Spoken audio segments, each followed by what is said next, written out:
Terima kata hasikarya nama rata hasona nama rariara labahata kaya.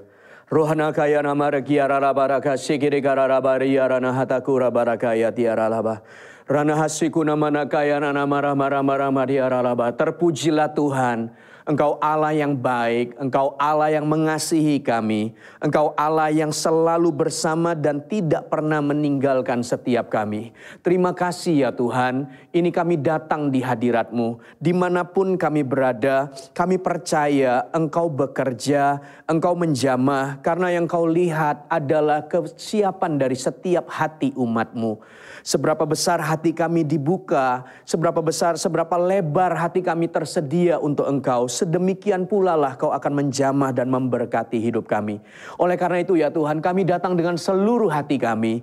Kau selidiki ya Tuhan, betapa rindu dan inginnya kami untuk ada senantiasa di dalam hadirat-Mu. Dan lebih dari itu juga untuk mendengarkan isi hati-Mu, yaitu firman kebenaran yang memerdekakan, membebaskan setiap kami, bahkan juga menyegarkan dan memulihkan. Terima kasih ya Tuhan, kami mengucap syukur, urapi hamba-Mu dan seluruh keluargaku, seluruh jemaat yang Kau cintai, dimanapun mereka berada. Kami siap untuk diberkati dan kami siap untuk diubahkan sesuai dengan kebenaran firman-Mu.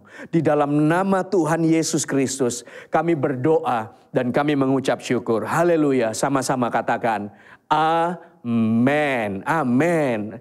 Shalom Bapak Ibu Saudara sekalian. Seluruh jemaat Gereja Mawar Syaron dimanapun Anda berada.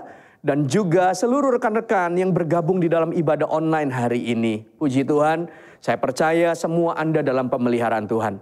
Dan pada kesempatan kali ini, rema atau firman yang saya ingin bagikan kepada Anda, saya percaya firman, setiap kali firman dibagikan pasti akan memberkati Anda dan meneguhkan, menyegarkan, bahkan juga akan membangkitkan setiap iman kita, Anda dan saya. Mari siapkan hati dan mari kita sama-sama membuka firman hari ini di dalam 1 Korintus pasal yang kedua, ayat yang ke-16. 1 Korintus pasal yang kedua, ayat yang ke-6 sampai dengan ayat yang ke-16. Oke, 1 Korintus pasal 2 ayat yang ke-6 sampai dengan ayat yang ke-16. Judul khotbah saya kalau Anda ingin mencatatnya adalah melampaui apa yang Anda atau apa yang engkau pikirkan. Nah, dari perikop yang kita baca saya bagi tiga bagian atau 3 kelompok. Yang pertama ayat yang ke-6 sampai ayat yang ke-9. Lalu yang kedua ayat yang ke-10 sampai dengan ayat yang ke-12. Lalu yang ketiga ayat 13 sampai dengan ayat yang ke-16. Mari kita mulai dari ayat yang ke-6 sampai dengan ayat yang ke-9 terlebih dulu. Mari kita baca ya dengan suara yang keras dimanapun Anda berada. Orang-orang yang antusias akan firman Tuhan. 1, 2, 3. Sungguh pun demikian kami memberitakan hikmat dari kalangan mereka yang telah matang. Yaitu hikmat yang bukan dari dunia ini. Dan yang bukan dari penguasa-penguasa dunia ini. Yaitu penguasa-penguasa yang akan ditiadakan. Tetapi yang kami beritakan ialah hikmat Allah yang tersembunyi dan rahasia. Yang sebelum dunia dijadikan telah disediakan Allah bagi kemuliaan kita. Bagi kemuliaan kita. 8. Tidak ada dari penguasa dunia ini yang mengenalnya. Sebab kalau sekiranya mereka mengenalnya, mereka tidak menyalibkan Tuhan yang mulia. Ayat 9. Tetapi seperti ada tertulis, apa yang tidak pernah dilihat oleh mata dan tidak pernah didengar oleh telinga dan yang tidak pernah timbul di dalam hati manusia, semua yang disediakan Allah untuk mereka yang mengasihi Dia. Nah, Bapak Ibu Saudara sekalian, ada banyak rancangan-rancangan yang Allah miliki untuk hidup kita, Anda dan saya, yang sifatnya adikodrati, yang sifatnya mulia, besar, dan indah. Dan rancangan-rancangan itu secara spesifik untuk setiap kita satu persatu. Didesain, disediakan, dirancang untuk Anda dan saya pribadi lepas pribadi. Dan itu sifatnya kata Alkitab adalah rahasia karena Allah yang mengetahuinya. Sehingga dunia tidak tahu, orang-orang bahkan tidak mengerti. Tapi Allah tahu, Dia punya rancangan istimewa atas hidup Anda, atas hidup saya, atas keluarga Anda, atas karir, pekerjaan, bisnis, masa muda, rumah tangga, dan masa depan kita, seluruh aspek hidup kita. Dia punya rancangan yang rahasia. Nah, rancangan yang seperti apa? Ayat 9 di situ dikatakan, seperti ada tertulis, apa yang tidak pernah dilihat oleh mata, tidak pernah didengar telinga, dan tidak pernah timbul di dalam hati, itu yang disediakan Allah. Rancangan-rancangan yang dia miliki adalah rancangan-rancangan bagi kita yang mata jasmani kita tidak bisa melihatnya. Sebuah rancangan yang jauh melebihi apa yang kita bisa lihat di sekeliling kita. Atau sebuah rancangan yang melampaui mata jasmani kita. Mata jasmani kita nggak bisa lihat. Karena kita hanya lihat sesuatu yang terbatas di sekitar kita. Bahkan apa kenyataan yang terjadi hari ini sebagai sebuah fakta. Dan itulah yang kita lihat. Tapi dia punya rancangan lebih jauh dari itu. Rancangan seperti apa? Rancangan yang tidak pernah didengar oleh telinga. Sesuatu yang tidak pernah dibicarakan orang mungkin. Tidak pernah disampaikan ke telinga kita, atau bahkan lebih dari semua yang orang bisa perbincangkan, atau yang bisa telinga kita tangkap, bahkan ketika orang menilai dan berkata-kata, bercerita tentang semua peristiwa yang ada di hari ini, lalu sampai ke telinga kita harus mengerti bahwa rancangan yang Tuhan sediakan jauh lebih dari apa yang telinga kita bisa dengar bahkan hari-hari ini. Dan dikatakan sebuah rancangan yang tidak pernah timbul di dalam hati. Tidak berani kita pikirkan, tidak berani kita inginkan. Karena di situ dikatakan tidak pernah timbul di dalam hati. Mungkin kita menganggapnya terlalu besar atau terlalu muluk-muluk atau terlalu berlebihan. Sehingga kita bilang, udahlah nggak usah pikirkan itu. Udah jangan ngomong itu dulu, jangan sampai nanti kita ingin itu sesuatu yang berlebihan. Kita anggap itu sebagai sesuatu yang muluk-muluk. Nah, apalagi Bapak Ibu Saudara sekalian ketika kita ada di era atau di zaman hari ini. Dengan semua kejadian yang ada di sekitar kita, apa yang dunia hadapi, sebuah pergumulan yang real. Saya tidak menyepelekan apa yang Anda hadapi atau pergumulan-pergumulan yang hari ini begitu nyata di hidup kita, di pekerjaan kita, di bisnis kita, di keuangan kita mungkin, atau di kesehatan kita, atau beberapa orang mengalami kehilangan orang-orang yang dikasihi, dan berbagai macam pergumulan. Saya tidak meremehkan itu. Tetapi saya percaya bahwa kalau hari ini kita masih bisa berdiri, masih bisa kumpul, beribadah, dan menjalani sampai hari ini, saya percaya itu semuanya kebaikan Tuhan. Ada kekuatan, ada pertolongan, ada sukacita, ada jalan keluar yang Tuhan berikan, ada hikmat-hikmat bagaimana menghadapi dan bagaimana kreatif dalam segala situasi termasuk hari ini. Tuhan menyertai dan memberkati. Semua ini adalah kesetiaan Tuhan, bukan? Kita masih bisa beribadah, memuji Tuhan, menyembah Tuhan. Sekalipun dalam pergumulan ada kekuatan, itu semua adalah bukti penyertaan bahwa Dia setia, Dia tidak pernah tinggalkan kita, Dia Immanuel, dan Dia pegang tangan kita. Bahkan sekalipun di dalam lembah kekelaman, gadahnya dan tongkatnya itu menghibur kita. Dia tidak pernah tinggalkan kita. Dia memelihara hidup kita dalam kasih karunia dan segala kecukupan sampai dengan hari ini sekalipun. Tidak meremehkan atau tidak menghilangkan atau tidak menganggap kecil setiap pergumulan yang Anda hadapi. Tapi Tuhan bukan hanya memanggil kita hanya untuk menjalani hari-hari kita dengan semua kekuatan yang cukup untuk hari ini. Karena kalau kita baca firman yang barusan kita lihat di dalam 1 Korintus pasal 2. Bahwa Tuhan mempunyai sebuah rancangan yang indah. Rencana yang besar, yang mulia bagi setiap Anda. Sekali lagi loh, tidak meremehkan pergumulan yang kita sama-sama hadapi hari-hari ini. Tetapi terkadang mata kita terlalu banyak melihat ke sana. Lalu kita lupa bahwa Allah masih punya sesuatu yang jauh lebih. Lebih dari apa yang mata kita bisa lihat. Lebih dari apa yang telinga kita bisa dengar. Dan lebih dari apa yang bahkan kita anggap itu baik dan muncul di hati dan pikiran. Lebih dari semua itu. Tuhan sediakan bagi kita, Bapak Ibu Saudara sekalian. Dan semua rencana Allah di dalam hidup kita tidak bisa terhenti, tidak bisa digagalkan oleh apapun juga. Bahkan kelemahan kita sekalipun. Oke, tidak bisa menghambat rencana Tuhan. Kenapa? Karena kalau kita mengasihi Dia, kita bergantung kepadanya, kita bersandar kepadanya, maka kelemahan tidak akan berhasil menghalangi kehendak Tuhan. Karena firman Tuhan berkata, justru di dalam kelemahankulah kuasa Tuhan menjadi sempurna. Sehingga rencana Tuhan digenapi, kita tidak bisa membanggakan diri kita dan berkata kita kuat, karena kita hebat, karena kita. No, karena kita juga punya kelemahan. Tetapi semuanya karena Tuhan bekerja di dalam hidup kita. Kuasanya nyata di dalam setiap kelemahan kita bagi orang-orang yang bersandar padanya. Kelemahan kita nggak bisa menghalangi rencana Tuhan. Juga apalagi situasi yang hari ini kita hadapi tidak bisa membatasi rencana Tuhan. Saya sempat merenungkan ini dan memikirkan, Bapak Ibu Saudara sekalian, jika kita berkata bahwa ini adalah akhir zaman, kita percaya bahwa Tuhan sebentar akan datang untuk menjemput kita. Tuhan akan datang untuk di awan dengan kemuliaannya. Tuhan akan datang kali kedua. Kita percaya. Lalu apakah dengan semua keadaan yang hari ini melambat, semua serba terbatas, lalu kita berpikir kedatangan Tuhan akan tertunda oleh karena situasi hari ini melambat, jadi semuanya akan delay. Saya pikirkan tidak begitu. Karena semua rencana Tuhan tidak bisa ditunda oleh kenyataan situasi bahkan kelemahan kita.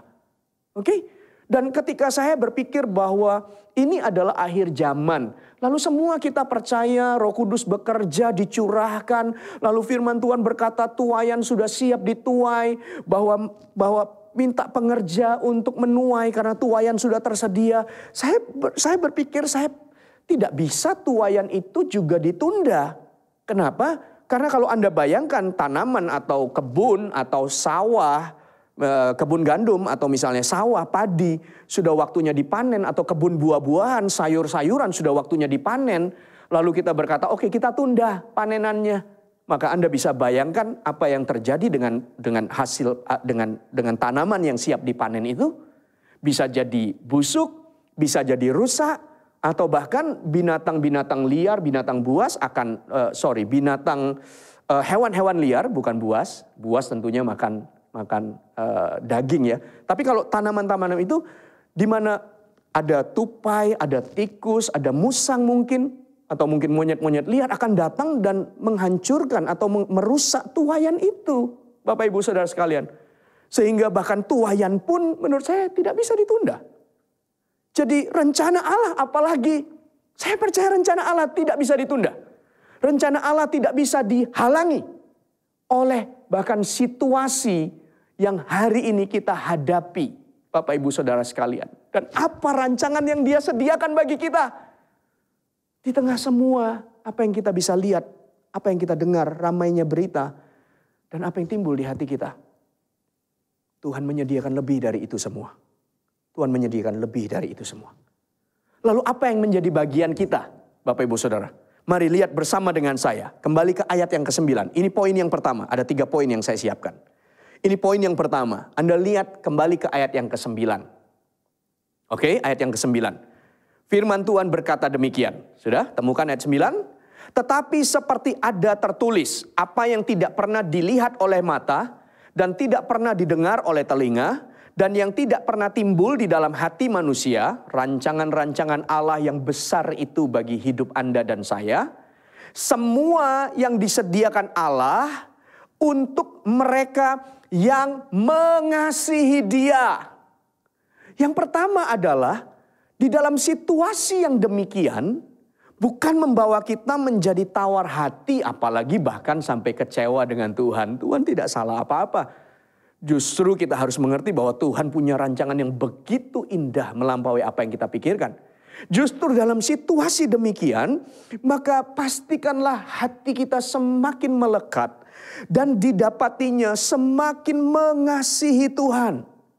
Bukankah orang berpikir mudah untuk memuji Tuhan ketika dalam keadaan semua tercukupi dan baik?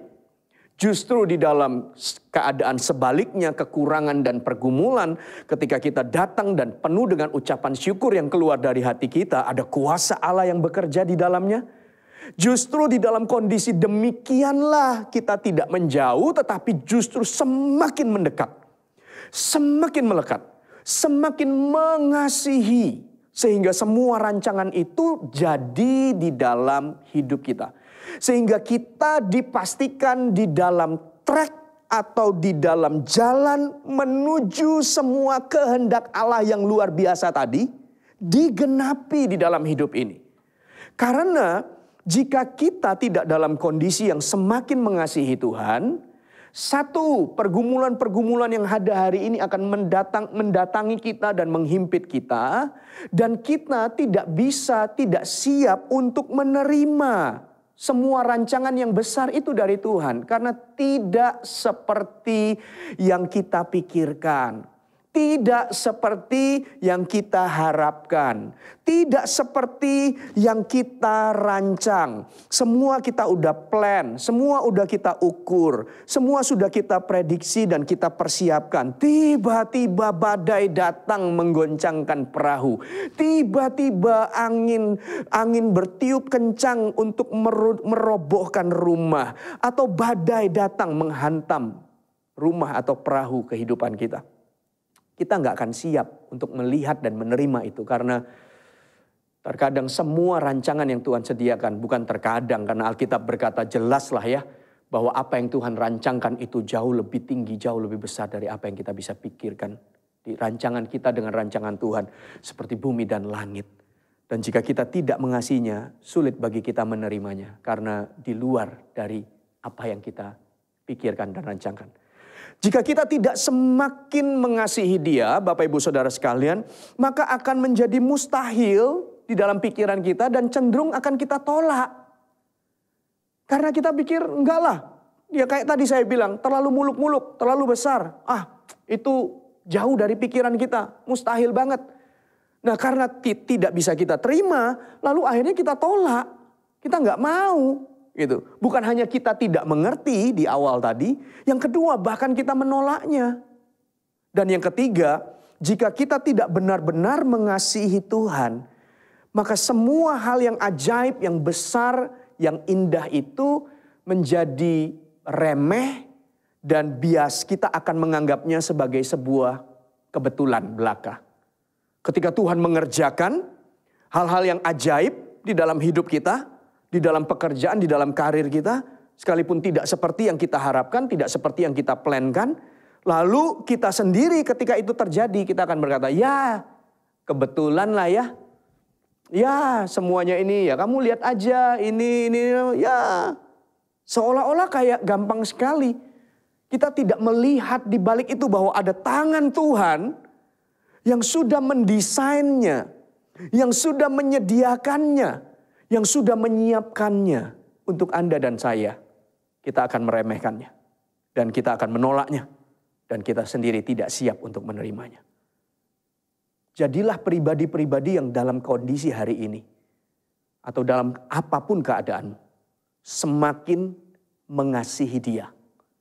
Karena dari situ Anda akan bisa melihat sesuatu yang mata jasmani Anda tidak bisa lihat.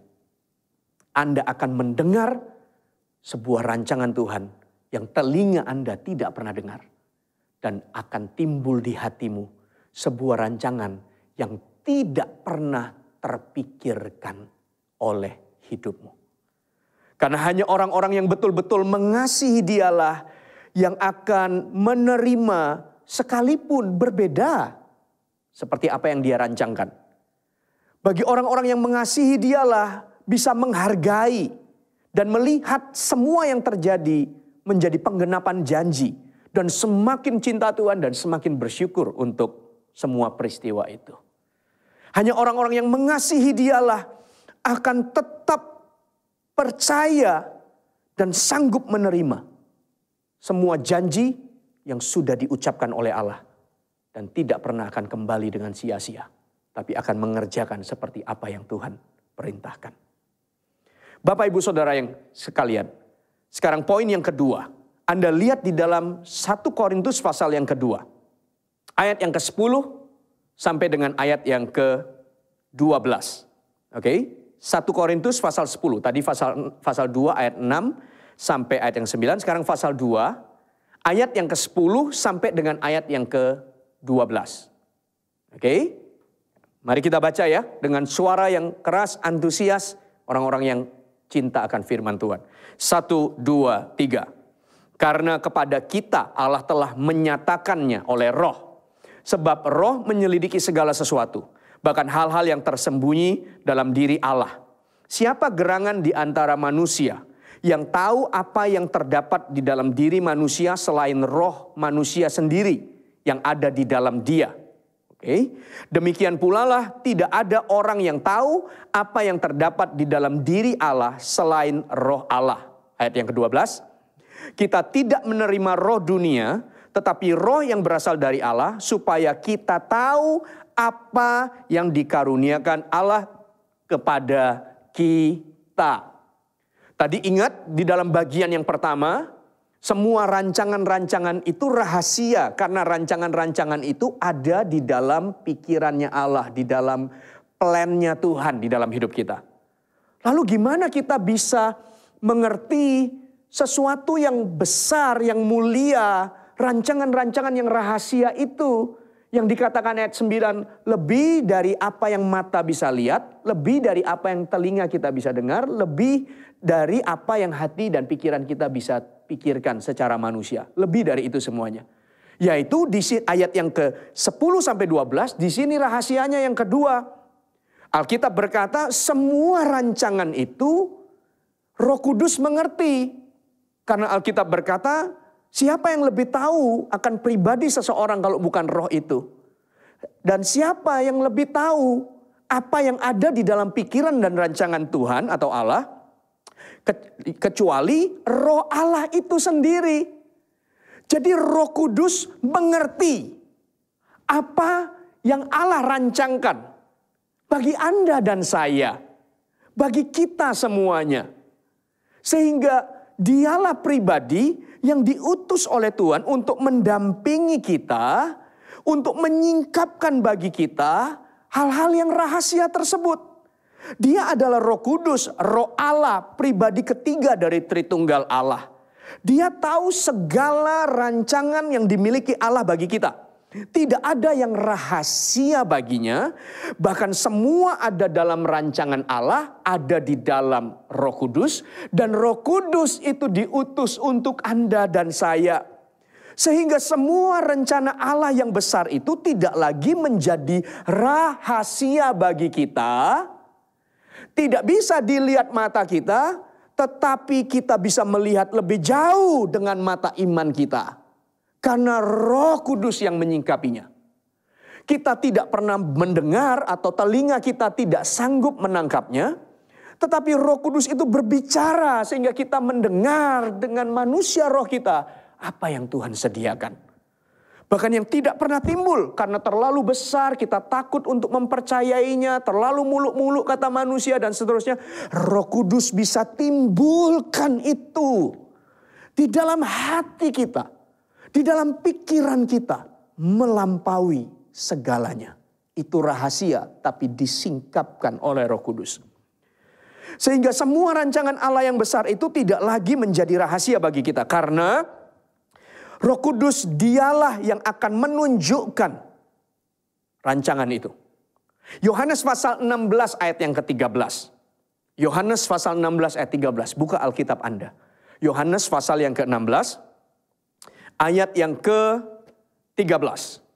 Di situ dikatakan, tetapi apabila ia datang, yaitu roh kebenaran, ia akan memimpin kamu ke dalam seluruh kebenaran, sebab ia tidak akan berkata-kata dari dirinya sendiri, tetapi segala sesuatu yang didengarnya, itulah yang akan dikatakannya. Dan, ini dia, Alkitab berkata, ia akan memberitakan kepadamu hal-hal yang akan datang.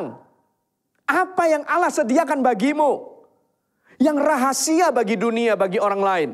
Tapi Roh Kudus tahu itu. Karena dia Roh Allah. Dan dia dikirim bersama dengan kita. Untuk ada dengan kita.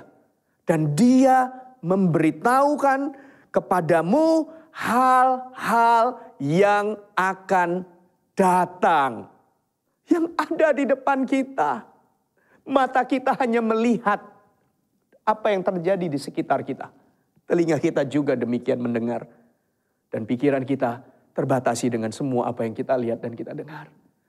Tapi Roh Kudus memberitahukan kepadamu rancangan yang ada di depan. Dia akan mengajarkan kita di dalam Yohanes pasal 14 ayat 26. Tetapi penghibur yaitu Roh Kudus, yang akan diutus oleh Bapa dalam namaku. Dialah yang akan mengajarkan segala sesuatu kepadamu. Dan akan mengingatkan kamu akan semua yang telah kukatakan kepadamu. Dia akan mengajar hidup kita. Dan seperti tadi yang saya katakan.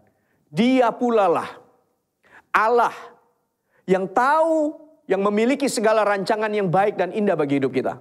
Roh Kudus pula lah yang akan memunculkannya di dalam hati kita.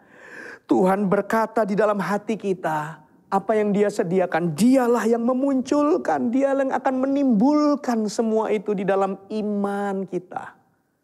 Di dalam apa yang kita percayai di hati ini akan ditimbulkan oleh Roh Kudus itu sendiri. Bapak Ibu Saudara sekalian, faktanya apa yang hari ini kita dengar, coba apa faktanya yang hari ini kita lihat dan apa yang timbul di dalam hati kita. Bagi banyak orang apa yang dilihat adalah semua yang nyata di sekeliling. Keterbatasan, pergumulan, semua yang dilihat ya apa yang terjadi di sekitarnya. Tidak jauh dari itu.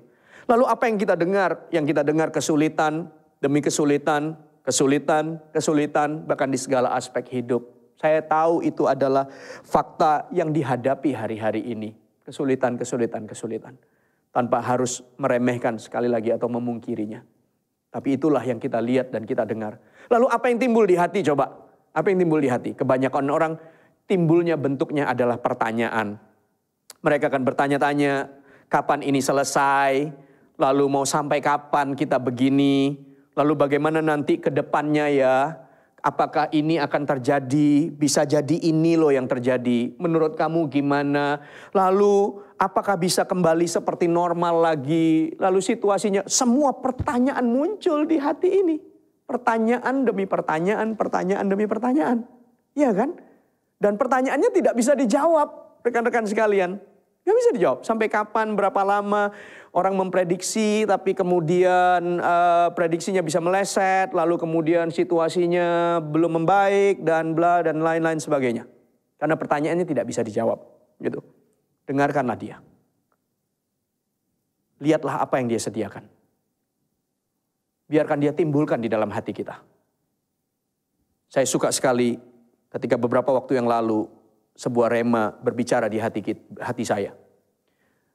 Firman-Mu adalah pelita bagi kakiku dan terang bagi jalanku. Firman Tuhan, suaranya, Roh Kudus berbicara dalam hati kita. Firman-Nya adalah pelita bagi kaki. Kaki terus diterangi. Sehingga setiap langkah kaki kita itu jelas. Terang kaki kita, step by step. Lalu saya tahu bahwa Tuhan sedang berbicara bahwa setiap hari langkah kita itu dituntun sama Tuhan. Hari demi hari Tuhan berikan kekuatan, Tuhan berikan hikmat, Tuhan berikan penghiburan, Tuhan berikan sukacita, Tuhan bukakan pintu yang satu, Tuhan limpahkan berkat untuk mencukupi hari satu, hari kedua, langkah ketiga, langkah keempat, langkah kelima. Setiap langkah kita menjadi terang. Firman-Mu pelita bagi kakiku. Tapi ayat itu juga berkata, tapi terang bagi jalanku. Bukan hanya step demi step, tapi jalannya jadi jelas. Bukan hanya langkah satu, langkah dua, langkah tiga, langkah. Tapi arahnya kelihatan, tujuannya kelihatan. Kemana kita mau pergi kelihatan. Apa yang Allah sediakan di depan kita juga terlihat. Karena Roh Kudus yang memberikan kita kekuatan setiap hari, tetapi juga bukan hanya memanggil kita untuk bertahan hari demi hari, tetapi memanggil kita untuk memegang dan percaya akan apa yang Dia sediakan di jauh di depan sana. Jalan kita terang. Kita bisa lihat apa yang Tuhan sediakan. Karena Roh Kudus menyingkapkannya bagi hidup kita. Oh, luar biasa. Semakinlah mengasihi Dia dan dengarlah akan Roh Kudus. Karena dia akan memberitahumu. Dan bagian yang ketiga, lihat di dalam ayat yang ke-13 sampai dengan ayat yang ke-16. Oke, buka bersama dengan saya 1 Korintus pasal yang kedua tadi, ayat yang ke-13 sampai dengan ayat yang ke-16. Sudah? Oke, mari kita baca dengan suara yang antusias. Demikian firman Tuhan. 1, 2, 3. Dan karena kami menafsirkan hal-hal rohani kepada mereka yang mempunyai roh, kami berkata-kata tentang karunia-karunia Allah dengan perkataan yang bukan diajarkan kepada kami oleh hikmat manusia, tetapi oleh roh. 14. Tetapi manusia duniawi tidak menerima apa yang berasal dari roh Allah, karena hal itu baginya adalah suatu kebodohan. Dan ia tidak dapat memahaminya, sebab hal itu hanyalah dapat dinilai secara rohani. 15. Tetapi manusia rohani menilai segala sesuatu, tetapi ia sendiri tidak dinilai oleh orang lain. 16. Sebab siapakah yang mengetahui pikiran Tuhan, sehingga ia dapat menasehati dia? Lalu Paulus berkata, tetapi kami memiliki pikiran Kristus. Poin yang ketiga adalah menilailah dengan benar. Ayat 13, dan karena kami menafsirkan hal-hal rohani kepada mereka, menafsirkan hal-hal rohani. Apa yang terjadi dinilai secara rohani. Apa yang terjadi ditangkap secara rohani. Belajar memahami apa yang Tuhan kehendaki di balik semua peristiwa ini. Yaitu kehendak Allah yang mungkin tidak dimengerti hari ini, tetapi kita bisa menangkap bahwa di balik semua ini Allah turut bekerja untuk mendatangkan kebaikan, membawa langkah kaki kita untuk sampai kepada kehendak dan rencananya yang tidak bisa ditunda atau digagalkan, bahkan oleh situasi kita hari ini. Kita bisa menilainya secara rohani, bukan secara duniawi. Betul Bapak Ibu Saudara, memang kita hidup secara jasmani kan, di dunia dengan tubuh jasmani, oke. Tetapi Alkitab mengajarkan kita untuk melihat semua rencana itu, dan apa yang terjadi, nilailah dengan rohani, dengan manusia rohmu. Tangkaplah dengan imanmu. Sehingga kita bukan menjadi orang-orang yang mudah atau gampang diombang-ambingkan. Hari ini dengan semua peristiwa ini, dunia menjadi gelisah, dunia menjadi takut. Karena dunia tidak mengerti. Seperti sebuah perahu yang diombang-ambingkan oleh badai. Nggak ngerti gimana nanti perahu ini, apakah tenggelam, arahnya kemana, apa pecah atau gimana. Mereka nggak ngerti. Sehingga gampang sekali diombang-ambingkan. Dan dihempas, dan mereka berpikir, wah celaka ini pasti hancur dan habis semuanya, lalu putus asa. Tidaklah demikian dengan kita, bukan orang-orang yang rohani. Orang-orang yang hidup hari demi hari dengan iman. Karena itulah kita dibenarkan. Sehingga kita mengerti sekalipun perahu ini digoncang, selama ada Yesus di dalamnya, maka perahu ini akan baik-baik saja. Bahkan selama Yesus ada di perahu, dia bisa menghardik dan meredakan badai dan ombak itu. Tapi dia juga bisa meredakan segala ketakutan dan kekhawatiran. Sehingga yang muncul adalah iman. Sekalipun di dalam badai.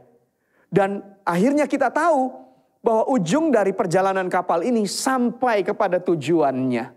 Karena di mana ada Kristus di dalamnya, pasti kehendaknya digenapi. Bapak Ibu Saudara sekalian, belajarlah menilai segala sesuatu ini dengan manusia rohani. Dan yang menarik adalah di ayat yang ke-16, Anda perhatikan. Sebab siapakah yang mengetahui pikiran Tuhan, sehingga ia dapat menasehati dia. Tapi kami memiliki pikiran Kristus.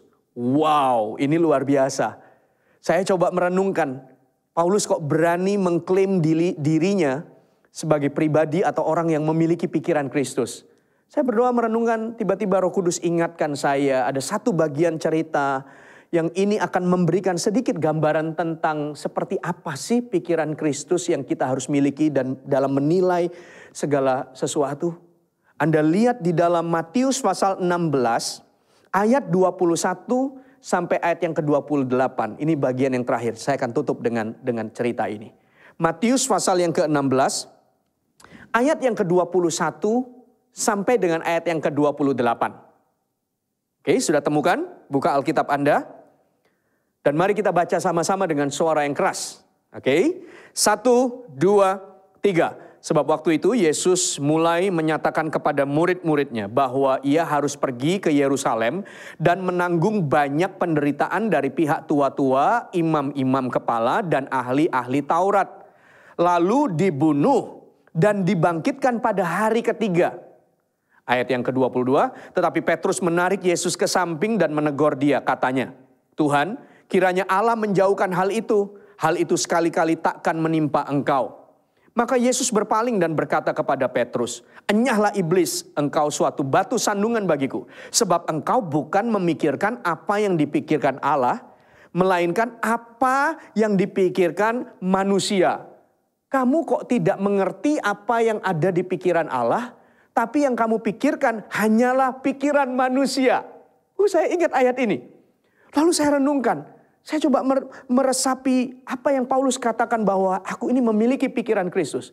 Bapak Ibu Saudara sekalian, di dalam perikop ini adalah cerita pertama, karena di situ dikatakan pemberitahuan pertama tentang penderitaan Yesus dan syarat-syarat mengikuti dia. Jadi untuk pertama kalinya Tuhan mengungkapkan kepada murid-muridnya bahwa dia akan mengalami penderitaan. Lalu dikatakan dia akan dibunuh, mati. Lalu dikatakan dia akan bangkit pada hari yang ketiga. Lalu Petrus memberikan sebuah reaksi, menarik Yesus ke samping, lalu berkata sekali-kali itu tidak boleh terjadi. Wow, ini kayaknya sebuah perlakuan heroik ya, pahlawan ya.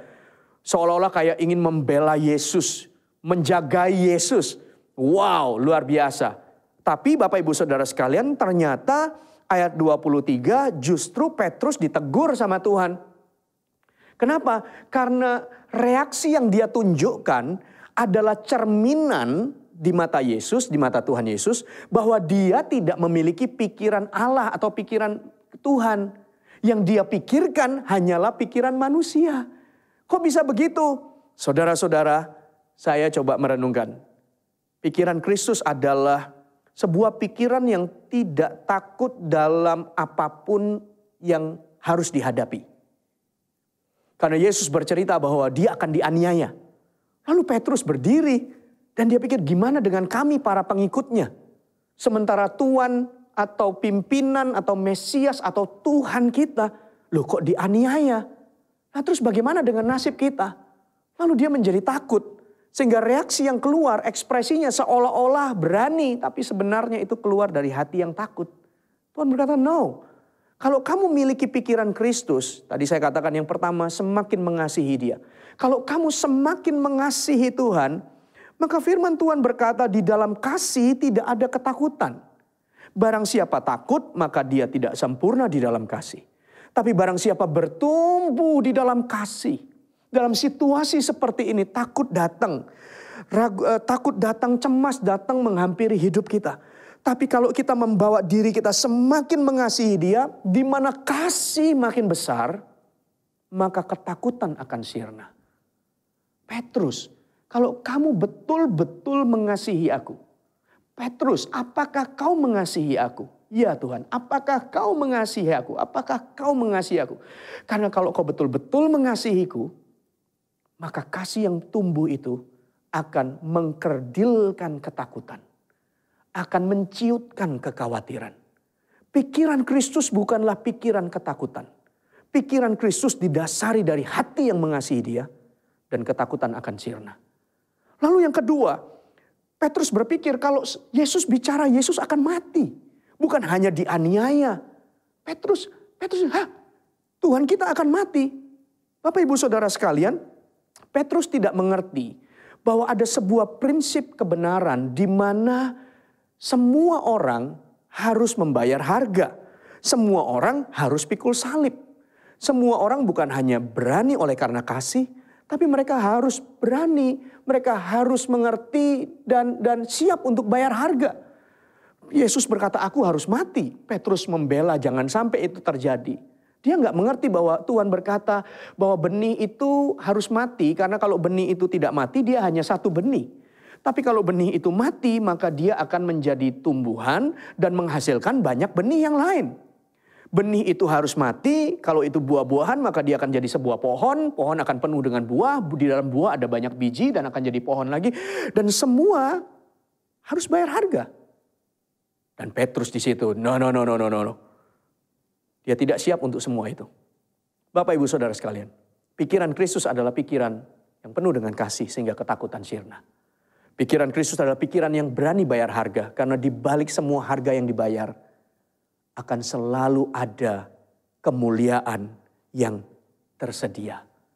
Di balik segala pergumulan yang kita hadapi hari ini, yang mendesak, yang menekan, yang berusaha mengintimidasi kita.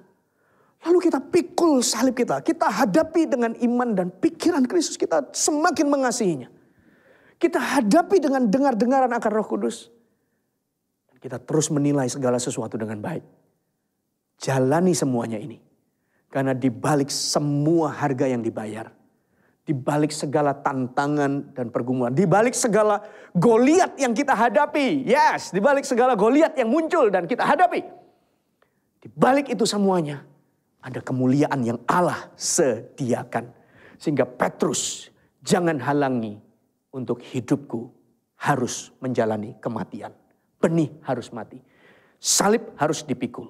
Karena di balik semua itu ada kemuliaan.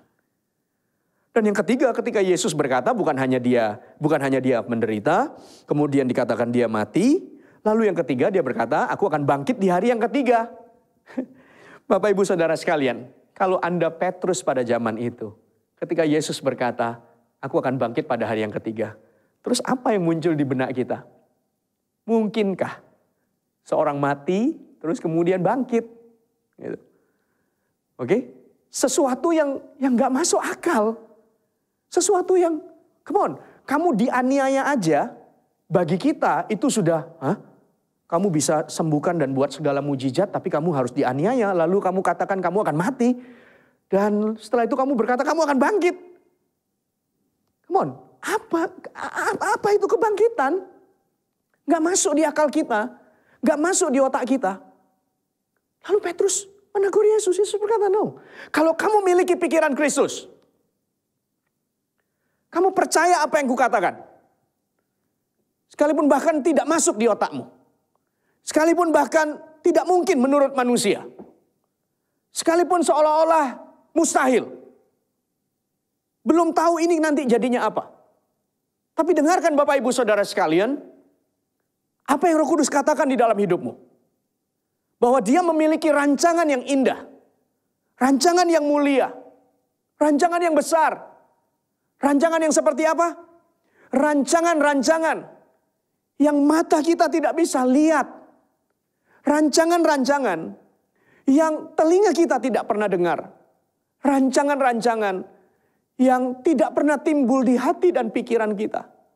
Dan dengarkan, semua rancangan itu tidak bisa digagalkan. Semua rancangan itu tidak bisa ditunda. Semua rancangan itu tidak bisa di stop, tidak bisa dibatasi oleh kelemahan atau bahkan situasi kita. Bahkan sekalipun itu tidak masuk di otak kita, tidak masuk di pikiran kita. Pak, orang-orang berkata kapan ini berakhir? Sampai berapa lama? Kuatkah kita? Lalu nanti gimana ujungnya? Lalu apa gini? Itu semua yang timbul di hati orang. Tapi bagi kita, bagi Anda dan saya, dengarlah akan Roh Kudus. Dengarkanlah dia. Apa yang dia sediakan bagi karirmu satu hari nanti. Hari ini jalani setiap hari dengannya. Karena karena firman-Nya adalah pelita bagi kaki. Setiap hari ada kekuatan baru. Setiap hari ada mujizat demi mujizat yang Tuhan sediakan. Setiap hari ada pertolongan demi pertolongan.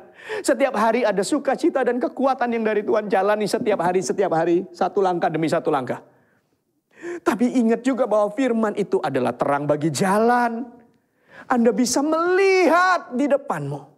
Anda bisa melihat rancangan-rancangannya yang indah, yang besar, dan yang mulia itu. Nilailah segala sesuatu secara rohani. Nilailah semuanya ini. Dan analisalah dengan pikiran Kristus.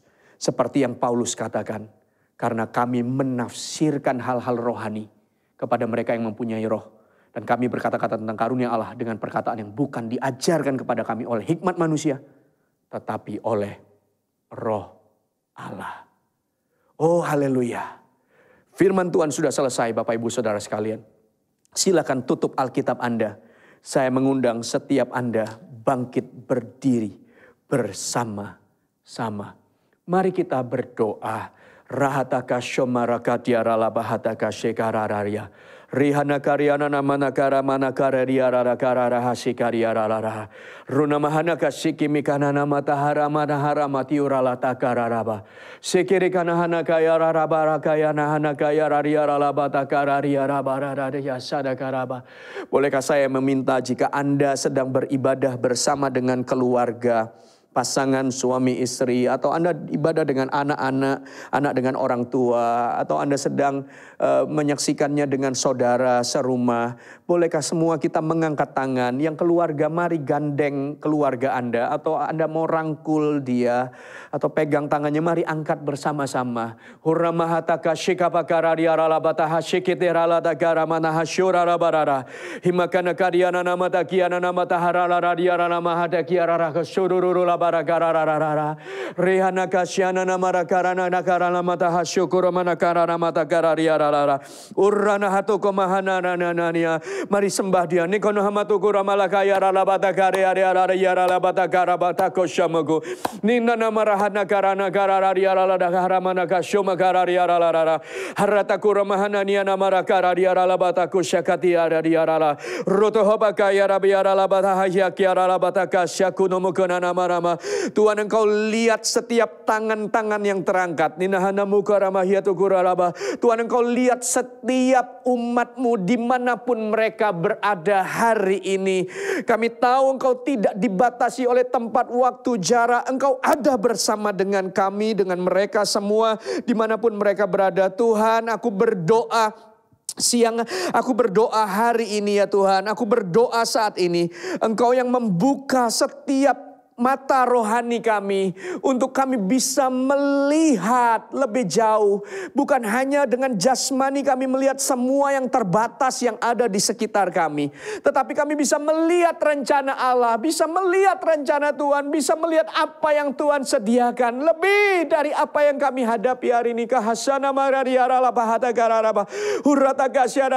Kami tidak meremehkan hari-hari ini ya Tuhan. Kami tahu ada pergumulan-pergumulan yang nyata yang kami hadapi, tapi kami tahu kesetiaan Tuhan, kasih-Mu cukup bagi kami, sehingga kami akan menjalani setiap hari kami. Kami menjalani satu langkah demi satu langkah. Kami akan lewati hari kami akan lewati minggu kami akan hadapi dengan Tuhan, bersama dengan Tuhan. Allah menggandeng tangan kami.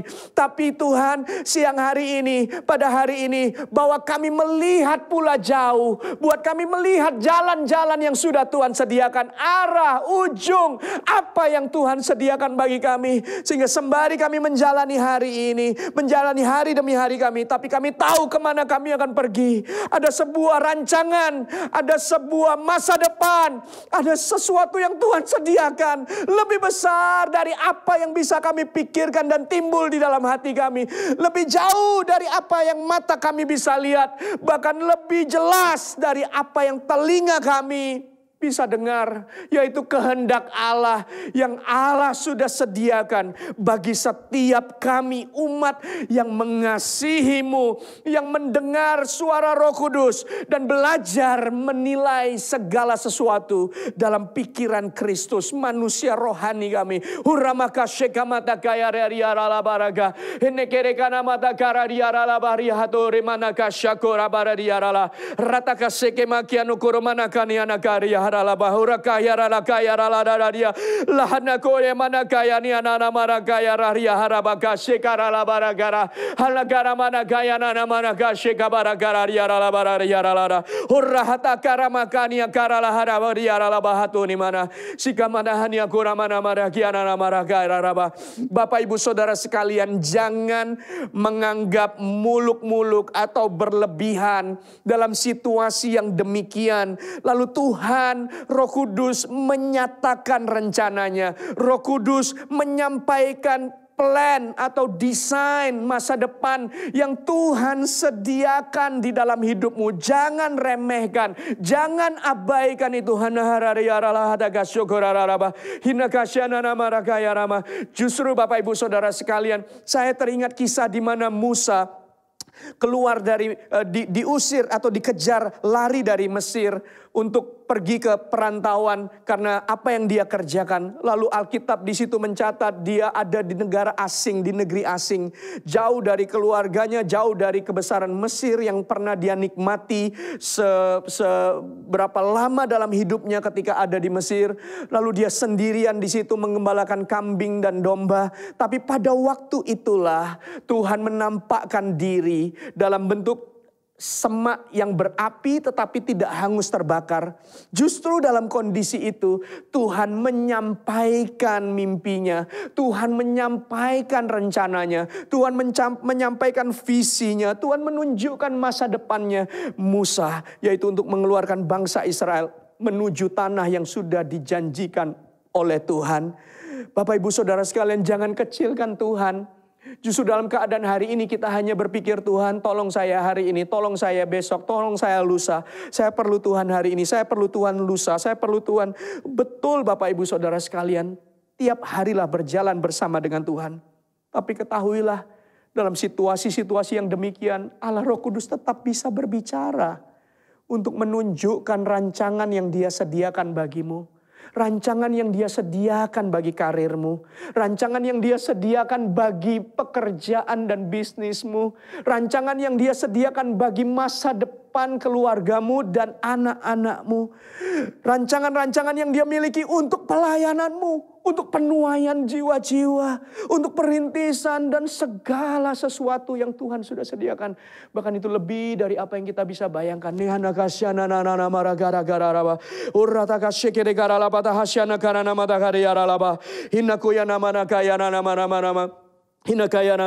Tuhan menguatkan setiap lutut yang goyah.